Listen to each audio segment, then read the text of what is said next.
was on my way to my 4th rehab at 21 years old when I met Ben Brafman in 2010. I was a really good kid growing up, a lot of friends, good grades. I got into a bunch of good colleges and was really good at collecting these accolades. Class president every year, prom king. I would say right around the age of 17, give or take, addiction and mental health struggles started to take me down a really dark path, and it was exponential. Very quickly, my life became rehabs, arrests, overdoses, psych ER visits, countless doctors, psychiatrists, psychopharmacologists, and most importantly, that internal darkness and misery. You were a mess. Yeah. Absolute mess. 2010, I get on the plane in September. I arrived in Fort Lauderdale. I met you, and I had heard about you. I knew, you were an expert in behavioral health, but I didn't really know what was going on. I was lost. I was sad, and people really didn't like me because I was stepping on the toes of everybody in my life, but they didn't quite realize that I was sick. Everyone that cared about me was praying that maybe I would get it this time. I met Jamie Blaustein when he was lost, struggling addict in 2010. We had already treated hundreds of patients. We saw success, and Jamie did come to us absolutely broken. Really, his soul was literally sucked out of his body. His family was a mess, and he really did need to surrender and accept the fact that on one hand he was a great kid with great credentials and great potential, but on the other hand, just a very, very bad addict. I had to kick him out. His journey continued. I'd like to think, and now I know, because I stayed in touch with him over that time period, that some seeds were planted when he was in treatment with me. There was no acceptance. Like, you would get it intellectually. You could repeat what was said in group or in books or individually, but like, you just didn't accept that you were an addict. And that's a scary place to be. When you know that you have a problem, whether it's mental health or substance abuse, or you need to change, and you know that your life is heading down a really bad path, but deep down in your gut, I'm not gonna change. Like, something drastic needs to happen for me to have a shift. I got politely asked to leave Destination Hope. True. And it took a few more years, more arrests, and 5 in total, 7 rehabs. But on Christmas Day 2013, I finally surrendered. It finally went from here to here. And I realized that if I don't have a shift in perspective, a shift in how I view the world, what's going to happen is what always happened, which is I would go to a rehab or a treatment center. I would start to feel a little bit better just by virtue of not using. And then my mind would enter the picture and say, you know what, you could do one, you deserve it, nobody will know, whatever the lie may be, and I would believe it and I'd pick up. This time, I got into the work required to have a shift in perspective, and my life was completely reborn.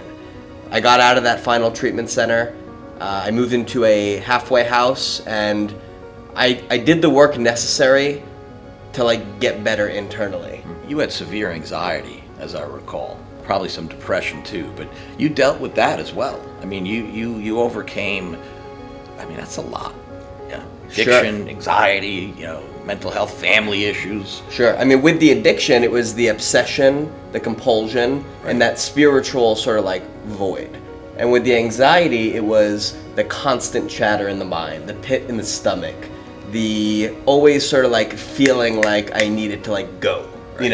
Right. Never being able to slow down. And even mild forms of anxiety for me at various points were debilitating. They really eat away at your ability to enjoy life. I had an internal shift, a transformation, and as a result of that, all these amazing blessings basically just fell in my lap. And so I moved out of that halfway house, I got my own apartment, I got a new job, I started restoring relationships with my family and friends, and people started coming back into my life.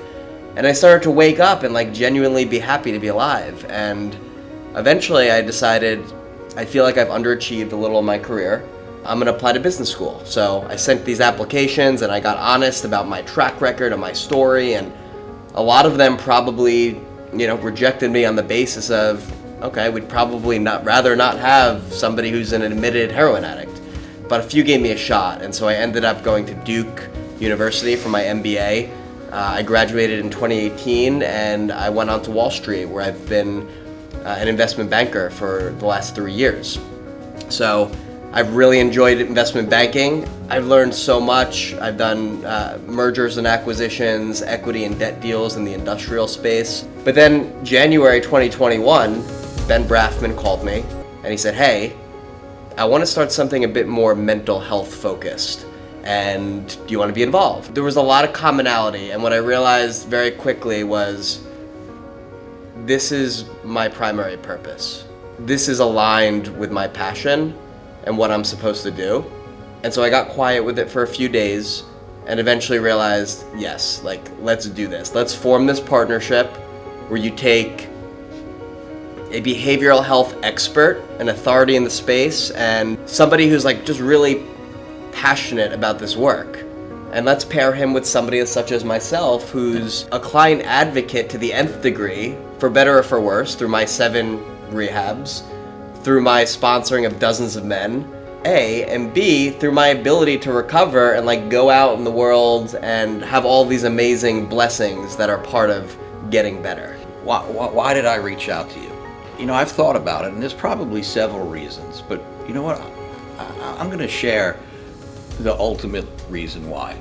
Because I really want to do something different with the Sylvia Brafman mental health program. You know, I want to combine the disease of addiction with the disease of mental illness.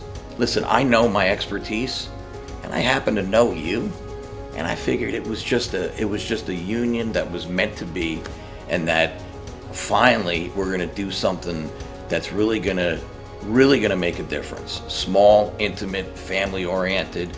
We're going to capture everything. The one thing we agreed on, we're not interested in good treatment. We're not interested in okay treatment. We're interested in great world-class treatment. And that's the commonality between the two of us, is we're passionate and like we're gonna do this the right way. And I am beyond excited to transition to this world and to help a lot of people and a lot of families.